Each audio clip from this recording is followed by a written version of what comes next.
भगवान के भक्त और भक्तों के चरित्र, कथाएं, गाथाएं अद्भुत और विलक्षण हैं। आज इसी श्रृंखला में हम आप परम पूज्य संत श्री उड़िया बाबा महाराज द्वारा सुनाई गई एक सत्य घटना, एक पूर्व जन्म के योगी अनूठे संत सेवी बालक की कथा को श्रवण करते हैं और जानते हैं कि संत संग से, साधना से जीवन का असर अगले जन्मों पर भी कैसे अद्भुत रहता है, जीवन भक्ति की ओर कैसे उन्मुख होता है। पूज्य बाबा महाराज द्वारा सुनाई गई ये कथा निश्चय ही संत महात्माओं के प्रति आपके हृदय में अद्भुत श्रद्धा को उत्पन्न करने वाली है। पूज्य उड़िया बाबा महाराज कहते हैं कि नियम के अनुसार मैं किसी सवारी पर नहीं बैठता, यहाँ से वहाँ जहाँ भी जाना हो पैदल आता जाता हूँ। इसी नियम की पूर्ति के लिए एक बार पैदल चलते चलते जब मैं उड़ीसा में विचरण कर रहा था, रास्ते में गुजरते हुए एक ग्राम में जैसे ही घुसा, एक गृहस्थ बालक के मकान के सामने से होकर निकल रहा था कि एक दुबला पतला सा कषाय बच्चा, दुधमुहा छोटा सा, बड़ा सुंदर, मकान से निकलता है, तेजी से मेरी ओर दौड़ता है, पीछे आकर मेरी चादर को दोनों हाथों से और मुंह से पकड़ लेता है। मैं बड़ी मस्ती के साथ चल रहा था। बाबा कहते हैं एकाएक चादर पकड़े जाने से अप्रत्याशित रूप से झटका लगा, मैं खड़ा हो गया। जब मैंने पीछे मुड़कर देखा तो एक सुंदर सा बालक मेरी चादर दोनों हाथों में पकड़ा, मुंह में दबाए खड़ा है। मैंने अपनी चादर को उस बालक से छुड़ाने का काफ़ी समय तक प्रयत्न किया, भरसक प्रयत्न किया, परंतु भला वह बालक छोड़ने को तैयार नहीं। उसने तो छोड़ने के बदले उल्टे और अधिक जोरों से चादर को पकड़ लिया और मुझे आगे बढ़ने से रोक दिया।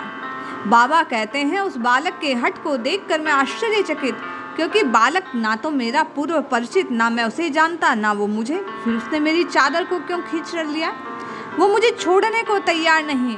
अद्भुत रहस्य मैं बिल्कुल ना समझ पा रहा था। विलक्षण बालक। बाबा कहते हैं मैंने उससे कहा, अरे बेटा छोड़ा ना मेरी चादर को। बालक ने मुझे अपनी उंगली से संकेत कर अपने घर को चलने को कहा और तोतली सी वाणी में माप माप माप माप माप माप चिल्लाने लगा। मैं उस अद्भुत बालक के इस प्रकार माप माप कहने के रहस्य को, उसके आशय को ना समझ पा रहा था। मैं लाचार होकर उसके साथ साथ चलने लगा। वह आगे आगे मेरी चादर को पकड़े, मैं पीछे पीछे चल रहा था। जब वह अपने साथ मुझे लेकर घर के अंदर घुसा तो घर में घुसते ही जोरों से चिल्लाने लगा, माप माप माप माप। घर में उसके माता पिता जब बच्चे के तोतली बोली में माप माप सुना तो बड़े प्रसन्न हुए। वे समझ गए आज फिर किसी गेहुए वस्त्र वाले को पकड़ लाया, इसी कारण होकर प्रसन्न ये माप माप चिल्ला रहा है। जब उन्होंने मुझे देखा तो बड़ी प्रसन्नता से प्रेम से प्रणाम कर आसन बिछाया। मैंने उनसे पूछा, आप माता पिता हैं इसके? क्या ये आपका बालक है? बालक के पिता ने कहा, हाँ महाराज, ये हमारा ही बालक है। मैंने फिर पूछा, ये क्यों मुझे यहाँ पकड़ लाया? बालक के पिता ने कहा, महाराज आपने गेहुए रंग के वस्त्र पहन रखे हैं, इसलिए ये पकड़ लाया। गेहुए कपड़ा पहनने से इसका क्या मतलब?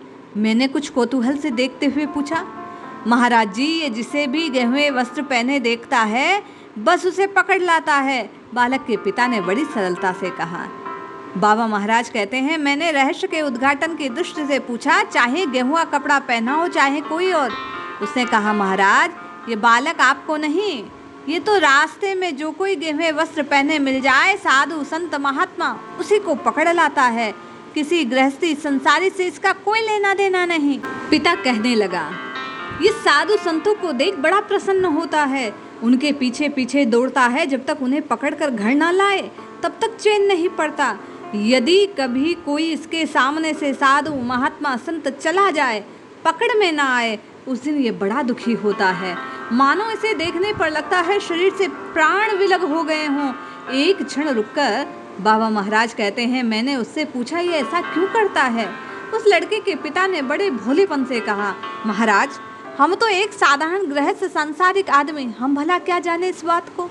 क्या हमें किसी से ऐसा करना इसको सिखाया तो है नहीं। महाराज हम क्या सिखाते इसको? पुनः महाराज ने प्रश्न किया, ये कब से करता है ऐसा? पिता कहने लगे, जब से जन्म हुआ कुछ समझदार हुआ, चलना सीखा, कुछ कुछ सुतलाकर बोलना सीखा, तभी से गेहुए वस्त्र वाले साधु संतों के पीछे पीछे दौड़ा करता है, पकड़कर साथ लाता है, सेवा करता है, पैर दबाता है और अपनी माँ को माप माप कहता है। परंतु शीघ्र जाना है, बाबा महाराज कहे मुझे तो आगे। बोले महाराज चले जाइएगा, पर अभी ये जाने ना देगा। बाबा ये आपको अब जाने नहीं देगा, ये आपकी सेवा करेगा, माप माप वाला कार्य करेगा।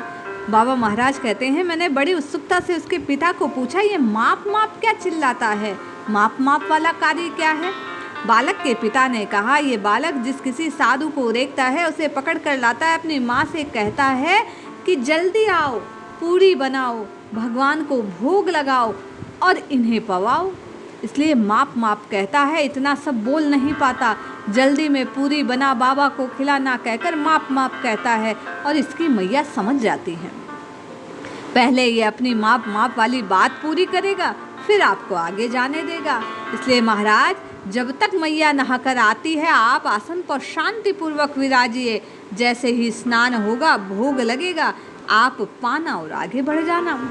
उस विलक्षण संत सेवी बालक के अद्भुत क्रियाकलापों को देख, उसकी गाथा सुन, उड़िया बाबा महाराज भाव विभोर हो गए और सोचने लगे, कैसा अच्छा बालक है, कैसी अद्भुत इच्छा रखता है, कैसा व्यवहार करता है। आसन पर बैठे रहे, वह बालक उन्हीं के पास बैठा रहा, आंचल को पकड़े हुए, उनके उस चादर को पकड़े हुए। माँ ने जल्दी जल्दी स्नान किया, बड़ी पवित्रता के साथ प्रेम पूर्वक गरम गरम पूरी बनाई, भगवान को भोग लगाया और उन्होंने फिर मुझे खिलाया।